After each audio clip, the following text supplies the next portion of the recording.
요한계시록 8장 6절부터 7절부터 읽겠습니다. 7절부터 13절까지 읽겠습니다. 첫째 천사가 나팔을 부니 피 섞인 우박과 불이 나서 땅에 쏟아지매 땅의 3분의 1이 타서 사위고 수목의 3분의 1도 타서 사위고 각종 푸른 불도 타서 사위더라. 둘째 천사가 나팔을 부니 불 붙는 큰 산과 같은 것이 바다에 던지우매 바다의 3분의 1이 피가 되고 바다 가운데 생명 가진 피조물들의 3분의 1이 죽고 배들의 3분의 1이 깨어지더라. 셋째 천사가 나팔을 부니 횃불같이 타는 큰 별이 하늘에서 떨어져 강들의 3분의 1과 여러 물샘에 떨어지니 이 별 이름은 쑥이라. 물들의 3분의 1이 쑥이 되매 그 물들이 쓰게 됨을 인하여 많은 사람이 죽더라. 넷째 천사가 나팔을 부니 해 3분의 1과 달 3분의 1과 별들의 3분의 1이 침을 받아 그 3분의 1이 어두워지니 낮 3분의 1은 비침이 없고 밤도 그러하더라. 내가 또 보고 들으니 공중에 날아가는 독수리가 큰 소리로 이르되 땅에 거하는 자들에게 화가 있으리로다. 이외에도 세 천사의 불 나팔 소리를 인함이로다 하더라. 오전에 살핀 셋째 성소 이상의 줄거리는 한가운데 다른 천사가 향연을 피워 성도들의 기도가 하나님께 올라가는 장면이 한가운데 나오고 앞뒤로 7 나팔에 관한 내용이 나오죠. 이는 7 천사가 나팔 부는 이 일이 그리스도의 강구와 성도들의 기도를 하나님이 받으신 사실을 가리키겠습니다. 마지막 부분 6절도 그 사실을 잘 드러냅니다. 6절 읽겠습니다. 7 나팔 가진 7 천사가 나팔 불기를 예비하더라. 이 6절도 3절처럼 같은 접속사로 시작됩니다. 3절에 또를 다른과 붙이시지 말라고 말씀드렸잖아요. 그 낱말이 카이라고 하는 낱말인데요. 영역본에는 무려 4가지로 번역이 되어 있습니다. 말씀드린 이 줄거리를 고려한다면 역시 여기도 그러자 이렇게 하면 좋습니다. 그러자 7 천사가 예비하였더라. 성도의 기도를 하나님이 받으시고 응답하셨는데 그러자 7 천사가 나팔 불기를 예비합니다. 어린 양께서 7째 인을 떼시니까 7 천사가 하나님 보좌 앞에 서서 나팔을 받았습니다. 하나님께서 그 거룩한 뜻을 이루시려고 이들을 세우시고 임무를 주셨습니다. 하나님께서 그 뜻을 친히 정하시고 친히 이루십니다. 이사야가 메시아에 관한 예언에서 여호와의 열심히 이루시리라 전했듯이 여호와께서 심지어 여호와의 종으로 세상에 오실 정도라면은 여호와의 정이신 그 그리스도가 장차 오시기를 얼마나 바라실 건가 짐작하고 남음이 있습니다. 이런 일에 관하여 성도가 간구하는 기도를 들으셨을 때 하나님이 간구하는 그것을 얼마나 이루어 주시기를 바라실까 우리가 모를 수가 없을 것입니다. 이것이 교제고 사귐이겠죠, 그죠? 일방적으로 그냥 기도를 하나님께 막 쏟아내고 그리고는 돌아서서 무슨 기도했는가 까먹어버리고 그런 기도의 문제점들이 왕왕 있는데 그렇게 만드지요, 그죠?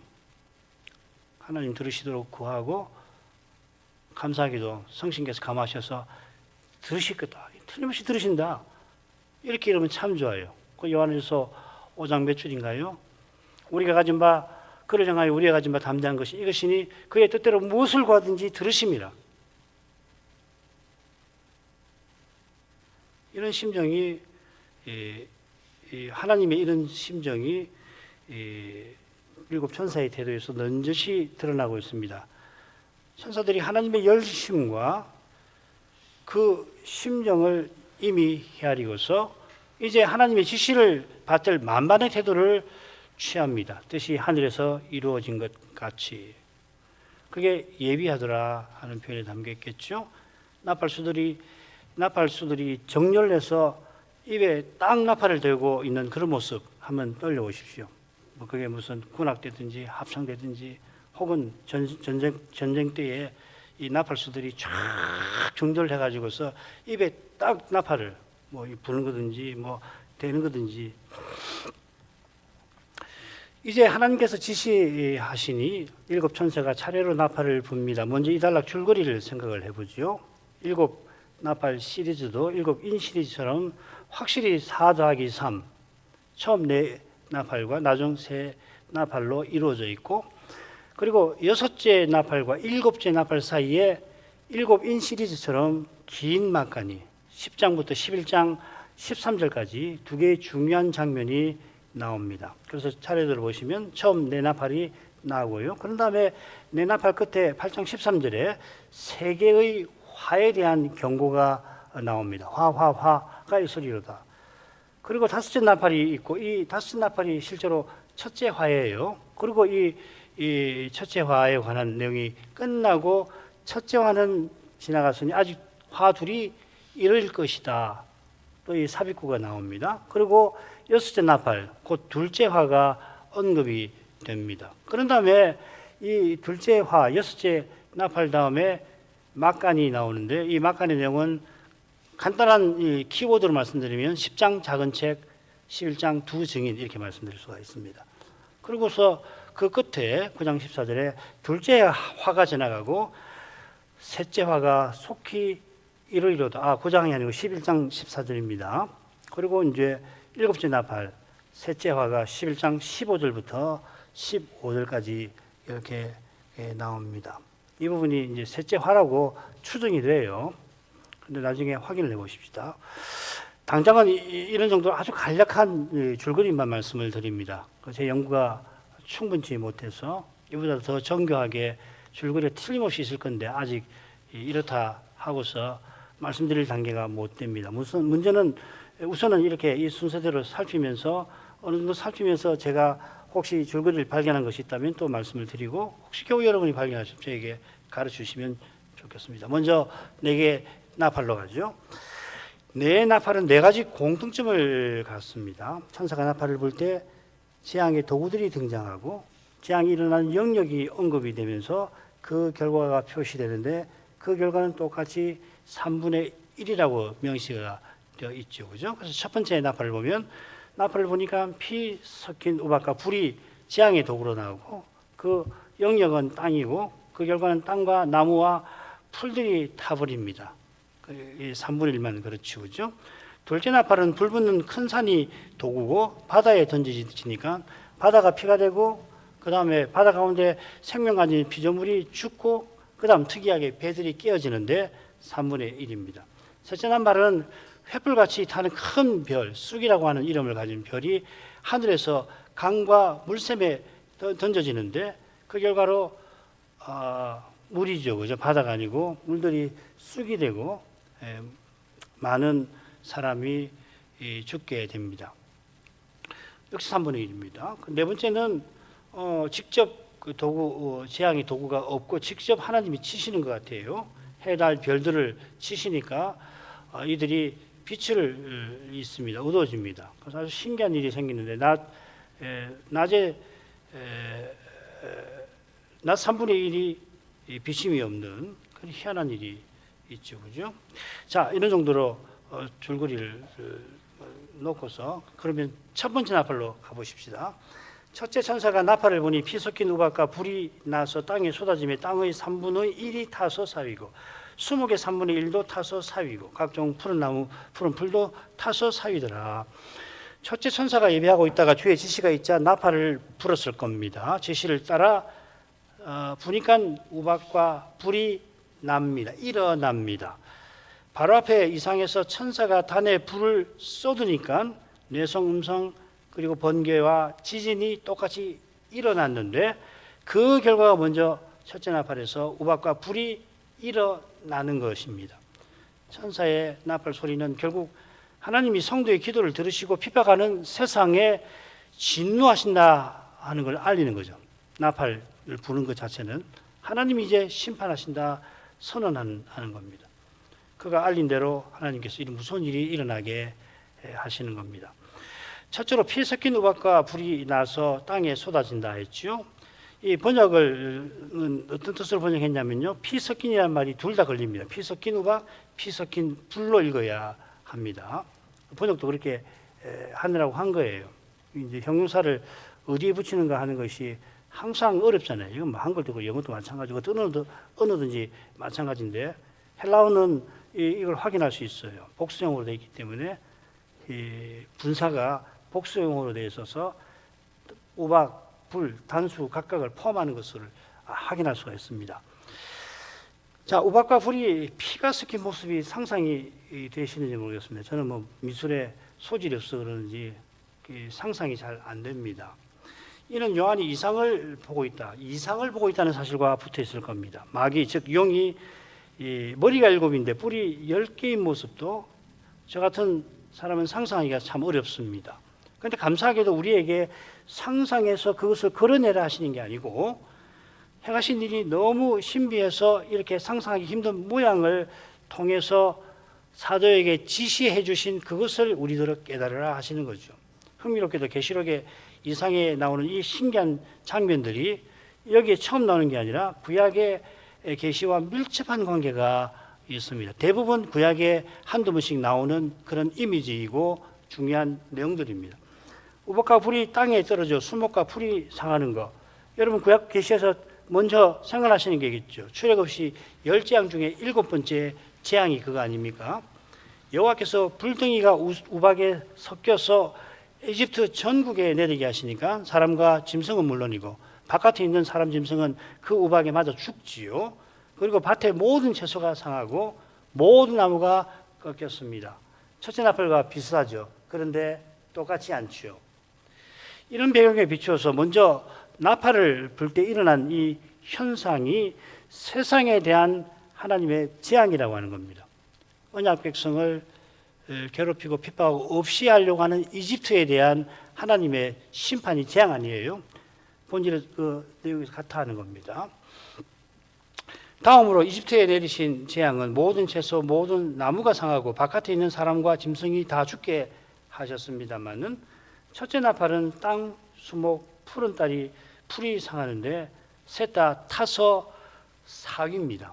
제됐다는 말이죠. 사위다는 말은 죄가 된다는 말이죠. 그렇죠? 우리 잘 안 쓰는 표현인데, 우박보다 불이 해를 끼쳤다 이렇게 봐야겠죠. 그죠?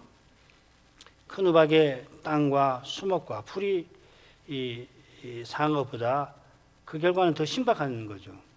타서 죄가 되어버린 거란 말이죠. 그러니까 우박이 내리면 보통 꺾이잖아요. 그래서 상하게 되고, 이집트에서 불이 막 구르고 그랬지만은 결국은 다 상하게 되었다는 건데, 이번에는 타버렸습니다. 소돔과 고모라에 내린 심판과 재앙이 떠오르지요. 그처럼 이런 현상은 하나님께서 재앙 내리신다는 그 점을 우리에게 반복적으로 알려주는 겁니다. 피가 섞였다는 것도 이게 하나님의 재앙이라고 하는 것을, 심판이라는 것을 암시할 겁니다. 에스겔서를 보시면은 피가 나옵니다. 다만 이집트는 모든 채소, 나무가 상한 반면 첫째 나팔은 땅과 수목의 3분의 1이 타서 재가 되고요. 그런데 풀은 전부 타서 사위인다 이렇게 되어 있습니다. 왜 전부 풀은 타서 재가 되었나 단정하기는 어렵습니다만은, 뭐 당장 땅이나 수목보다 약하니까, 풀이 약하니까 그런 거 아닐까. 풀은 전부 타긴 합니다만은 또 금방 또 자라는 것이기도 하니까, 처음 네 나팔은 똑같이 재앙이 각 영역의 3분의 1에만 결과가 미치는 것은 변함이 없을 것 같습니다. 처음 네 나팔이 역사의 끝에 나타날 심판과 다르다는 것을 이 3분의 1이 보여주는 겁니다. 참고로 구약 성경을 보면은 하나님의 심판을 3분의 1과 결부시키는 적어도 두 구절이 있어요. 에스겔하고 스가랴가 있는데, 특별히 스가랴서의 본문을 잘 연구할 필요가 있는데 다음으로 넘기겠습니다. 둘째 나팔로 가죠. 8절 9절입니다. 둘째 천사가 나팔을 보니 불 분던 큰 산과 같은 것이 바다에 던지우며 바다의 3분의 1이 피가 되고 바다 가운데 생명 가진 피조물들의 3분의 1이 죽고 배들의 3분의 1이 깨지더라. 이번에는 불 붙는 큰 산이 바다에 던져집니다. 첫째 나팔처럼 이번에도 불이 심판의 도구로 등장하고, 이 불은 이 기도의 부분에 천사가 단에 불을 담아가지고 땅에 던지는 것과 관련이 될 겁니다. 산이 하나님의 심판을 위한 도구가 되었는데 예레미야의 비슷한 이미지가 나오는 것 같습니다. 거기 보면은 51장 25절에 온 세상을 멸한 멸망의 산, 또 불탄 산이 나와요. 똑같은 한지 비슷하죠. 이게 누구냐면은 바벨론입니다. 멸망한 바벨론을 불탄 산이라고 가리키는데, 불 붙는 큰 산이 또 바다에 던져진다는 것은 이 세상 나라에 대한 하나님의 심판을 상징하는 것일 수가 있고 그런 것 같아요. 첫째 나팔이 땅에 재앙이 내린 거라면 그 역시도 세상에 대한 하나님의 심판이지요. 이 김홍준 목사님 해석이 참 깊고 좋은 것 같아요. 이 부분만 아니고 그 뭐냐면 땅은 정치적인 영역, 세상 나라에서 이 세상 나라에 여러 영역이 있을 텐데 이 땅은 정치적인 영역, 그다음에 바다는 종교적, 도덕적 영역을 상징한다 이렇게 해석을 하십니다. 꼭 읽어보십시오. 이건 뭐 정말 너무너무 깊은 해석이라 읽어도 그 생각의 그 밑부분이 뭔지 다 해석이 어려울 정도로 좋은 해석인 것 같아요. 왜냐하면 이 해석이 나중에 짐승과 음녀 바빌론을 해석하는데 매우 중요한 것이 되고, 그 다음에 하나님의 심판의 성격을 이해하는 데 있어서 이것이 대단히 중요합니다. 지금은 아주 초기 단계에서 아주 간단하게 표현을 했지만 나중에 이제 일곱 대접으로 가게 되면은 이제 이게 이제 15장, 특별히 16, 17, 18장에 아주 길게 이 최후의 심판은 어떻게 이루어질 건가, 그리고 역사에서 일어나는 하나님의 심판은 어떤 성격을 가지고 그 성격이 이 역사의 끝에 갔을 때 점점점 심화되고 확대되어 갈 텐데 어떻게 될 것인가를 해석하는 것이 이 관건이거든요. 지금 이 내용이 참 중요합니다. 이걸 잘 기억하셨다가 그 부분은 뭐 정말 어려운데 참고하시고, 그 다음에 계시록을 읽으실 때도 자꾸 이런 식으로 이 원리, 이 세상은 어떻게 전개되어 갈 건가, 하나님이 심판을 내리시는데 그 심판의 양상은 어떤 식으로 갈 건가, 적그리스도는 어떤 식으로 이 작해를 행할 거고 하나님은 거기에 대해서 어떻게 대처해 나가실 건가, 이런 것을 가르쳐 주는 거거든요. 그러니까 우선은 아주 초기니까 이 8장은 이제 인보다도 훨씬 더 이 나팔 부분에서는 환난 내용이 더 많아지잖아요, 그죠? 5번째, 6번째 다 그 내용인데 이 기본 내용을 잘 숙지하고 계시면 좋겠습니다. 땅은 세상 나라의 특별히 정치적 측면, 그 다음에 이 바다는 소위 그 도덕적, 종교적, 뭐 묶어보면 됩니다. 종교적이라고 하시면 됩니다. 종교적 영역이라고 생각하시면 됩니다. 이게 이제 바벨론으로 가면 이 둘이가 결부가 되고 적그리스도가 바로 둘을 결부하는 거잖아요. 모든 영역을 통합하는 존재인데 그걸 말하면 정치적 영역, 종교적 영역을 통합하는 존재. 그래서 자기가 신이 되는 거잖아요. 자, 그런 어마어마한 내용이 배경이 있다는 것을 아시고, 그러나 아주 간단하게 핵심만 받아두시면 좋겠습니다. 큰 산 같은 것이 바다에 던지우니 바다 가운데 생명 가진 피조물들 배들이 해를 입습니다. 우선 바다가 피가 되는데 이거 생각나시죠? 출애굽 때 10재앙 중에 첫 번째 재앙이죠. 나일강이 피가 되니까 물고기들이 죽어 악취가 났다고 그랬죠. 둘째 나팔에서도 피가 되니 바다 생물이 죽습니다. 여기 주목할 것은 여기서는 배들이 등장합니다. 이 셋째 항목은 출애굽의 그 첫째 재앙이 나오지를 않죠, 그죠? 그렇지 않겠습니까? 바다가 피가 됐다고 해서 하필 배들이 깨어질 일은 아니잖아요, 그죠? 여기 지금 배가 깨어지는 것은 이거 아주 특이한 겁니다. 근데 이게 왜 특이하냐면은 음녀 바빌론 멸망에 배라는 말이 한 번 더 나와요. 여기하고 거기. 그리고 거기서 배가 얼마나 중요한지가 바벨론 멸망과 관련해서 이 배, 선원 뭐 이런 문제가 거기 나오는 거거든요. 계시록 이렇게 해서 어렵습니다. 그렇지만은 너무너무 정교해서 꼼꼼하게 읽으면은 조금씩은 알게 되는 것 같아요. 자, 그렇게 하시고 넘어가시면 됩니다. 여기 이제 바빌론 음녀라고 하는데 음녀는 물에 앉아 있는데요. 동시에 뭐라고 하냐면 땅의 임금들을 다스리는 큰 성이라고 되어 있습니다. 물, 땅 겹치죠, 그렇죠? 네. 그 다음은 셋째로 하죠.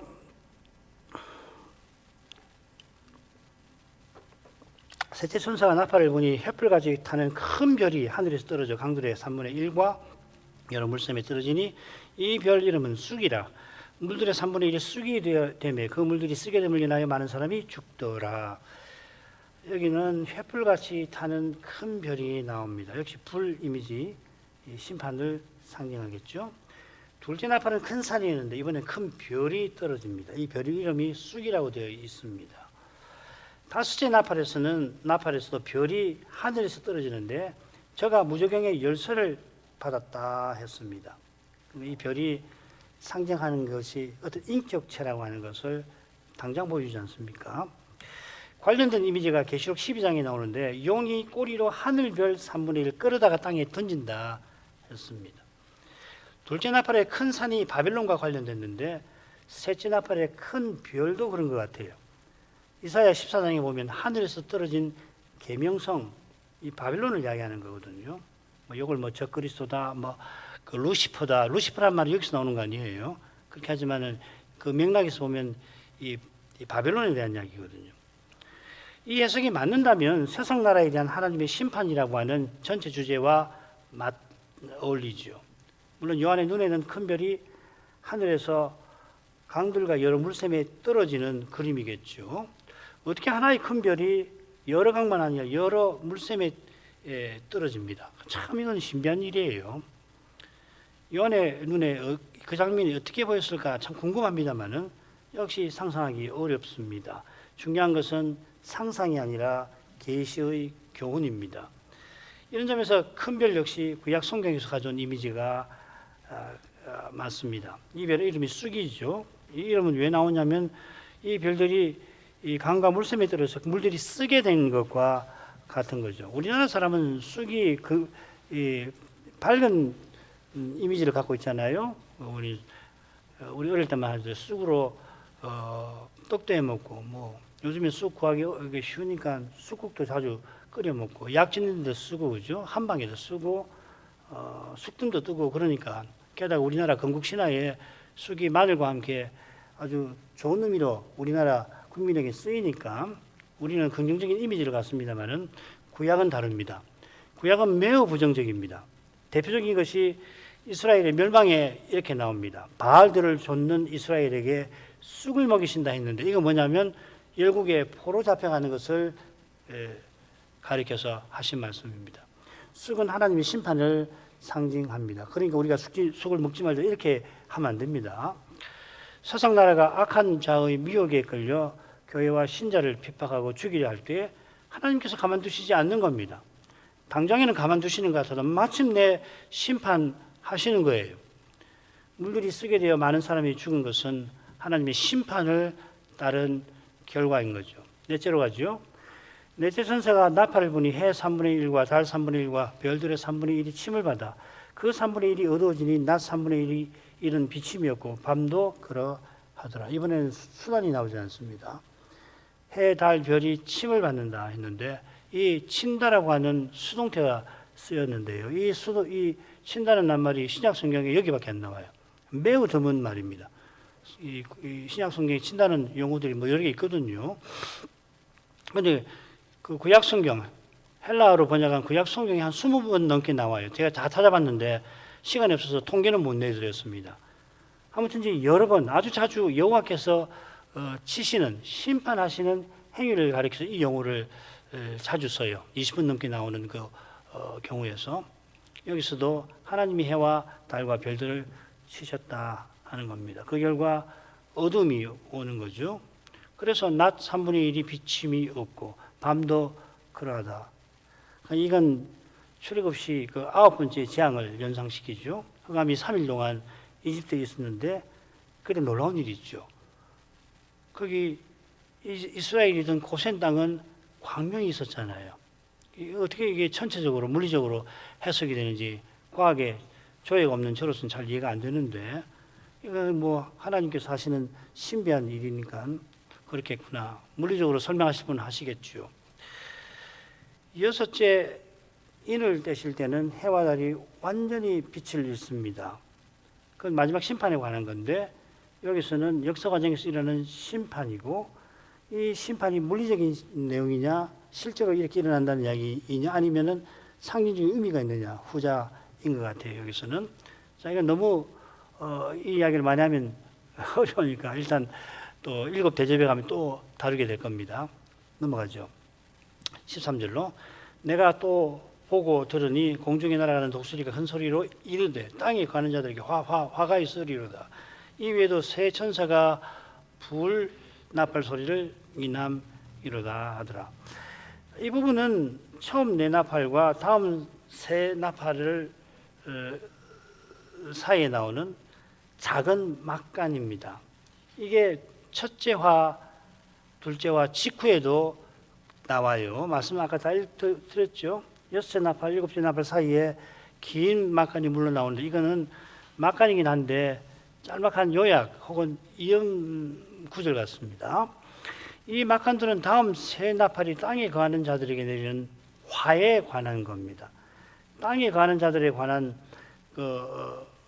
표현을 조사해 보면 세 가지 설명이 나온다고 말씀드렸죠, 그죠?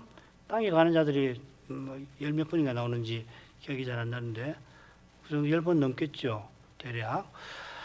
거기 보면 첫 번째는 뭐냐면 교회와 신자를 핍박하면서 즐거워하는 자들로 나옵니다. 두 번째로 미혹되어 적그리스도를 숭배하며 섬기는 자들, 좀 더 어떤 역사의 마지막에 해당되는 내용이죠. 세 번째는 하나님의 심판을 받아 멸망할 자들입니다. 요거는 포괄적인 겁니다. 세 가지 설명은 재림까지 역사 과정에서 일어날 일과 붙어 있겠죠. 첫 번째 설명은 초림부터 재림까지 계속 반복되는 교회와 신자를 핍박하는 일을 말하고 있습니다. 다섯째인 장면에 죽임당한 영혼들이 이들을 심판해달라고 탄원하지 않습니까? 둘째 설명은 재림 직전에 있을 일에 관한 겁니다. 적그리스도가 등장할 때 이들은 그를 하나님으로 숭배하고 음녀 바빌론이 이 짐승과 결탁할 때 땅에 가는 자들은 이 음녀와 함께 운명의 포도주에 취할 겁니다. 셋째 설명은 멸망으로 들어갈 짐승과 더불어 땅에 가는 자들이 영원한 심판받을 것을 교훈합니다. 이거는 시기를 특정하기가 사실 쉽지는 않습니다. 일곱 나팔 시리즈에서 세 화는 이 세 가지 설명과 다 관련되는 겁니다. 이제 각각의 화를 다루면서 확인할 수가 있겠죠. 이 세 가지 화는 어떤 구체적인 역사 사건 혹은 그 역사 시기의 화라고 다 말하기는 어렵단 말이죠. 그처럼 세 가지 화가 처음 네 나팔의 재앙과 당연히 겹치게 되겠죠. 가령 둘째 화를 보시면은 여섯째 나팔인데 그 재앙을 인해 사람 3분의 1이 죽임당합니다. 9장 18절에. 처음 네 나팔에서 특히 셋째 나팔에서 많은 사람이 죽는데 거기 얼마나 많은 사람이 죽었다 언급되지는 않습니다. 어쩌면 둘째 화에서 죽은 사람 3분의 1은 셋째 나팔로 죽은 사람과 다른 사람일 수도 있을 겁니다. 그러나 그렇더라도 이들 역시 역사 과정에서 하나님의 심판을 받아 죽는 자들이겠죠. 이는 처음 네 나팔이 역사적 순서를 따라 일어나는 재앙이 아니듯이 세계의 화도 마찬가지일 겁니다.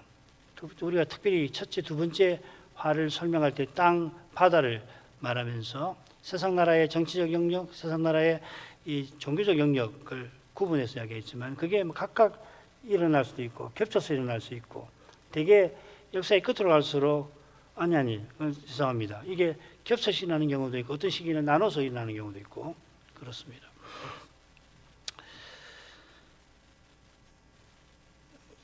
물론 마지막 심판은 당연히 역사의 끝에 있는 거 아니에요. 역사의 마지막에 있고 따라서 그 전까지 온갖 심판보다 당연히 나중입니다. 우리가 이제 살필 세 가지 화에서도 하나님의 역사를 어떻게 경영해 나가시는가, 그 과정에서 어떻게 심판하셔서 주님의 교회를 영광의 목표로 이끄시는가에 관해서 살필 것입니다. 자, 그런 점에서 독수리가 공중에 날아가면서 큰 소리로 화가 화가 있으리로다 한 거 조금 생각을 넘어가죠. 독수리가 계시록에 모두 3번 나옵니다. 한 번은 기억하시죠? 네 생물 중에 셋째 생물이 날아가는 독수리 같아 이렇게 되어 있습니다. 다른 한 번은 참소하던 마귀가 하늘에서 쫓겨날 때 메시아를 낳은 교회를 핍박하는데 교회 즉 여자가 큰 독수리의 2 날개를 받아서 광야 자기 우서 나라가 거기서 뱀의 낯을 피하여 한 떼와 2 떼와 반 떼를 양육받습니다. 2권 모두 날아가는 독수리의 이미지를 제시하죠. 내 생물이나 교회가 독수리 같아하고 했지 독수리라고는 하지 않습니다. 그래서 어떤 분들은 구약에서 독수리가 등장하는 모든 경우를 5으로 분류를 한 다음에 그 중에 죽음과 파멸의 징조로서 독수리를 의미하는 거라 해석을 하기도 합니다. 과히 나쁜 해석 같지는 않아요. 그런데 이 해석은 독수리가 외치는 화 있을지로다 한 것에 근거해서 화가 있다고 선언하니까 거기에 걸맞는 이미지는 죽음과 파멸의 이미지다 이렇게 해석한 거 아니겠어요? 그렇지만은 날아가는 독수리가 화가 있으리라고 큰 소리로 말하는 이 사실이 어쩌면 더 중요할지도 모르겠습니다. 큰 소리가 계시록에 20번 가량 나옵니다. 다 찾아보면은 대부분은 계시 행위를 가리켜요. 참 흥미롭지 않습니까? 독수리가 요한이 알아듣는 언어로 말하는 거 이상이라서 독수리가 사람 말을 하는 거 아니에요? 이상 중에 일어나는 일들이 죄다 우리의 상상력을 넘어서는 희한한 것만 나오는 게 아니라 이 경우처럼 큰 소리로 말한다 하는 명확한 뜻을 담기도 하지요. 그리고 이 큰 소리로 말한다고 할 때 이게 다른 경우들 계시록에 20번 가량 나오는 그 경우를 다 살피면 계시 행위와 관련되어 있다. 많이들 대부분 관련되어 있다는 것은 참 중요하죠. 이런 점에서 날아가는 독수리가 화를 선언하는 이것은 천사나 교회의 증언을 상징하는 것 같습니다. 화가 있으리로다 합니다마는 셋째 화, 곧 7째 나팔은 세상 나라가 우리 주와 그리스도의 나라가 되어 그가 세세토록 왕노릇하리로다. 셋째 화라고 있지만 그 내용은 밝은 게 있단 말이죠. 그리스도의 영원한 통치에 관한 내용이 있으니까 독수리를 그런 식으로만 이야기하는 것은 글쎄 일리는 있지만은 받아들이기 어렵지 않나. 자, 이 결부에서 독수리가 예고하는 화가 뭔지 좀 보십시다. 이 사용된 헬라어는 화가 아닙니다. 이 감탄사라고 흔히 이야기하고 여기서는 간투사라고 하는 게 더 좋아요. 왜냐하면 감탄이라고 하는 건 좋은 이미지가 있잖아요. 우리가 좋은 일을 봤을 때 와 하고 감탄한다고 그러지 않습니까? 여기는 이 감탄이 아니고 이 문장과 문장 사이에 인터젝션이라고 하는 거예요. 사이에서 툭 들어가 가지고서 어떤 감정을 표현하는 슬픔이나 놀람이나 이런 감정을 표현하는 이 표현입니다. 그래서 화가 있으리로다, 화 있을진저, 화가 있도다, 이 3가지로 번역이 되어 있습니다. 어떤 게 좋을런지 화 있을진저가 가장 멋진 번역이 아닌가 싶기도 하고, 아무튼지 이게 일종의 감탄사라고 생각하시면 됩니다. 와, 저런, 아이고, 뭐 이런 겁니다. 근데 거기에 뭐가 있냐면 이 화라고 하는 재앙이 있을 거라고 하는 거기에 대한 놀라움, 슬픔, 두려움이 여기에 담겨 있다는 이야기죠. 그러면 그 두려움과 염려, 놀람을 주는 그 화의 내용이 뭐겠느냐 이 말입니다. 그래 이제 이 화이슬진저를 다 조사해 보면 지금 나중 새 나팔, 새 화니까요. 이 부분을 제외하면은 이 낱말은 두 곳에서 나옵니다. 한 곳은 뭐냐면 바벨론 멸망에서 3번 나와요. 아니 모두 6번 나오는데 3절에 나옵니다. 보시면 18장 10절, 16절, 19절 화이토다 화이토다 화이토다 이렇게 2번씩 있죠. 큰 성이요. 일시간에 네 심판이 이르렀다. 일시간에 망하여도다. 요는 때 쓰는 겁니다. 이 3절은 예루살렘 멸망, 마지막 심판. 그러니까 이 화라고 하는 건 마지막 심판이죠. 그죠? 완전한 멸망을 뜻하는 화인 겁니다. 다른 한 곳은 어디냐면 마지막 심판 전에 있을 일과 관련됩니다. 12장 12절입니다. 그러므로 하늘과 그 가운데 가는 자들은 즐거워하라. 그러나 땅과 바다는 화 있을진지, 여기 땅 바다가 나옵니다. 이는 마귀가 자기의 때가 얼마 못된 줄 알므로 크게 분내어 너희에게 내려갔음이라. 여기서는 땅에 거하는 자들과 대립되어서 하늘에 거하는 자들이 등장합니다. 하늘에 거하는 자들, 이 성도들이죠, 그죠? 절구하는 반면에 땅과 바다는 화가 있는데, 이유가 참수하는 마귀가 하늘에 쫓겨나 바다와 땅에 내려간 것이 화라는 겁니다. 마귀의 참소가 역사의 시초부터 주님의 승천까지 하늘 성전에서 지극히 거룩하신 하나님 앞에 실로 악랄하고 참남하게 이루어졌죠. 욥기가 그 사실을 생생하게 전합니다. 우리는 욥기에서 욥의 고난에 관심이 거기에 쏟아지기 쉽습니다. 욥이 가장 가까운 친구들을 통해서 참수하는 마귀의 잔인하고 끔찍한 고통을 당하고 있는 거죠, 그죠? 지난번에 엘리바스를 훈계를 다 봤는데, 엘리바스가 의도했든 하지 않았든 모두 했겠어요. 결국 마귀가 참수하는 그 일에 엘리바스가 동조해가지고 욥을 얼마나 괴롭힙니까? 그 과정에서 실은 하나님께서 그 당시 가장 자랑스럽게 생각하시는 그 위대한 자기종을 향하여 하나님 어떤 심정을 품으셨겠습니까? 한낱 피조물이 심지어 죄와 죽음의 현실에 놓여 있는 이 연약한 죄인이 감히 지극히 거룩하신 하나님의 심정을 논하거나 헤아리거나 그리할 수가 있겠습니까마는, 우리는 다메섹 도상에서 사울아 네가 어찌하여 나를 핍박하느냐 하신 주님의 계시, 그 주님의 계시를 받아 발전시킨 사도의 교훈을 통해서 미미하게나마 하나님의 거룩한 사랑의 영광을 배울 수가 있겠습니다. 욥기를 보면 그 사랑을 느낄 수가 있어요. 하나님께서 욥이 친구들하고 그렇게 길게 논쟁을 하는데 얼마나 고통을 당하는지 모르는데, 그 종이 순전을 지키면서 그렇게 할 때에 하나님께서 그를 향하여 어떤 심정을 품고 계시겠나. 당시에 욥은 다 헤아리지 못하겠지만 하나님의 사랑이 거기에 향해서 욥을 붙들고 계신 거거든요. 우리는 그 성경 기록을 통해서 하나님의 사랑의 영광이 비치는 것을 그 본문에서 발견하는 거거든요. 하나님이 얼마나 사랑하셨을까, 얼마나 위대한 일을 행하시지만은 그 위대한 일에 걸맞게 욥은 실로 아무도 감히 나서지 못할 고난을 겪게 하신 거 아니에요.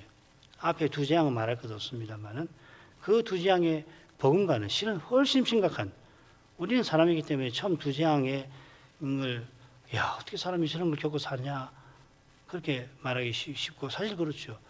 그런데 욥은 보면 친구들과의 논쟁에서 실로 헤아릴 수 없는 그런 고통을 받습니다. 6장 맨 처음에 그걸 이야기하는 거예요. 그게 왜 그렇게 고통스러운가? 그리스도의 고난에 참여하는 사람은 알아요. 그리스도와 하나님 은혜를 자기 목숨보다 귀하게 여기는 사람, 내게 사는 것이 그리스도시니 죽는 것도 유익함이라고 고백하는 사도와 같은 고백을 하는 사람은 이해할 수가 있어요.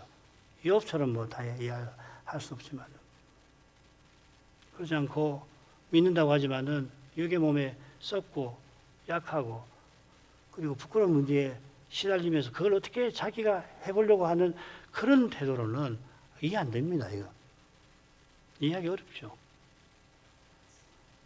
그처럼 하나님께서 자기 종을 어떻게 생각하셨겠냐 이 말이죠. 어떻게 대하셨겠는가? 물건을 보시면서 욥 한번 잘해봐, 내가 볼 테니까 너 이겨라, 그렇게 하셨겠습니까? 그러려고 이 마귀의 참소라고 하는 건 근거 없는 고소한이에요. 그걸 받아주셨겠습니까? 그럴 리가 없지요. 게다가 친구들이 와서 그렇게 하실 때에 마귀를 추종하고 숭배하는 이들이 장차 어떤 화를 당할지 우리가 모를 수가 없습니다만은, 이미 그를 숭배하고 추종하는 것 자체가 인생의 화예요. 재앙이죠, 그렇죠? 하나님을 떠나서 우상을 섬기는 게 재앙이지요. 그처럼 육신적 태도로 행하는 것이 당장에는 자기 원하는 것을 이루어 만족을 잠시 누릴지는 모릅니다만은, 그런 세상 쾌락은 뜬구름과 같이 사라질 뿐만 아니라 사도가 말한 대로 육체의 욕심을 따라 행하는 것은 인생이 죄와 허물로 죽은 상태입니다. 이런 상태에서 사람이 깨와 힘으로 뭘 이루려고 할 때 이 세상 눈으로야 가장 활발하고 더욱이 이 시대의 관점으로는 가장 사람다운 것처럼 보이겠습니다만은 죄와 허물로 죽은 인생이 하나님을 대적하려 하는 것입니다. 그것은 무서운 겁니다. 십자가 지신 주님의 영광을 보는 교회와 신자만이 이 두려운 사실을 즉각 감지하는 거룩한 감각을 얻는 겁니다. 이게 중요한 겁니다. 이 거룩한 감각이 정말 이 시대에 절실합니다. 이 거룩함이 있어야 돼요. 거룩한 것이 점점 사라져. 소위 하나님이 없다는 시대가 됐다는 게 그 말 아닙니까? 하나님이 없다는 시대, 세속 도시가 되어버렸거든요. 그러니까 거룩함을 모르는 거예요. 이 거룩함은 그런데 어디서 경험할 수 있나? 예배예요. 왜 예배에서 경험합니까? 거룩하신 하나님이 임재하시니까. 하나님을 모시고 그 앞에서 절하고 가까이 하니까. 가까이 하면 할수록 거룩하신 하나님을 배움는 거라고요. 그래서 거룩함을 하는 거라고요. 그래서 사람으로 행치 않게 되는 거라고요. 이 세상에서는 도무지 흉내낼 수 없는 그런 일을 하는 거라고요. 그게 순교로도 나타날 수 있고, 그렇죠, 그죠? 아무런 잘못한 거 없는데, 내가 무슨 잘못한 게 주를 믿고, 아니, 기독교 신앙대로 살면 얼마나 착한 사람이며, 세상에 이렇게 착한 사람이 어디 있습니까? 로마서 12장에 있는 것처럼 그런 원칙으로 살아가는 신자가 얼마나 아름다운 삶을 살아갑니까? 그런데 이 세상은 마귀와 결탁해서 이걸 꼴을 못 보는 거예요. 마귀는 그걸 견디지를 못하는 거예요. 그래서 발생하는 게 고난이고 때때로는 순교 같은 것도 생기는 거 아니에요. 그런 시대를 우리가 살아가고 있습니다. 정말 두려운 시대입니다. 이 거룩한 감각이 없으면은 그냥 흘러가는 거예요. 기도하겠습니다. 거룩하신 아버지, 셋째 성수의상을 요한에게 보여주시면서 그리스도의 간구와 성도의 기도가 하나님의 거룩한 뜻이 이루어져 가는데 어떻게 쓰임받는지 생각하게 하십니다. 무엇보다 그리스도의 간구가 늘 있어 저희 같은 자들이 이제도 주님의 교회로 존립할 뿐 아니라 그리스도의 지체로 살아가게 하시는 것을 기억합니다. 아버지여, 이 그리스도를 참으로 사랑하게 하셔서 그리스도의 사랑을 더 갈구하게 하시옵소서.